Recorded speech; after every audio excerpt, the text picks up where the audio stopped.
ഏറെ സങ്കടത്തോടെയാണ് ആനിയെന്ന 55-കാരിയുടെ മരണവാർത്ത നാടിനെ കേട്ടറിഞ്ഞത്. മദ്യപിച്ചെത്തിയ മകൻ്റെ മർദ്ദനമേറ്റ് വീട്ടമ്മ മരിച്ചു. അമ്പലപ്പുഴ വടക്ക് പഞ്ചായത്ത് 9-ാം വാർഡ് കഞ്ഞിപ്പാടം ആശാരിപ്പറമ്പിൽ ആനിയെന്ന 55-കാരിയാണ് ഇന്നലെ പുലർച്ചെ ആലപ്പുഴ മെഡിക്കൽ കോളേജ് ആശുപത്രിയിൽ മരിച്ചത്. ആനിയെ കഴിഞ്ഞ ഞായറാഴ്ചയാണ് നിർമ്മാണ തൊഴിലാളിയായ മകൻ ജോൺസൺ എന്ന 34-കാരൻ ക്രൂരമായി ആക്രമിച്ചത്. പിടിച്ചുമാറ്റാനെത്തിയ പിതാവ് ജോയ്ച്ചനും മർദ്ദനമേറ്റു. പരിക്കേറ്റ് ഇരുവരും സമീപത്തെ പ്രാഥമികാരോഗ്യ കേന്ദ്രത്തിൽ ചികിത്സ തേടിയെങ്കിലും പിന്നീട് ആനിയെ ആലപ്പുഴ മെഡിക്കൽ കോളേജ് ആശുപത്രിയിൽ പ്രവേശിക്കുകയായിരുന്നു.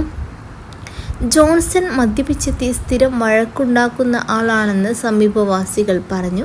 സംഭവത്തെ തുടർന്നുള്ള പരാതിയിൽ അമ്പലപ്പുഴ പോലീസ് കേസെടുത്ത് ജോൺസനെ റിമാൻഡ് ചെയ്തിരുന്നു.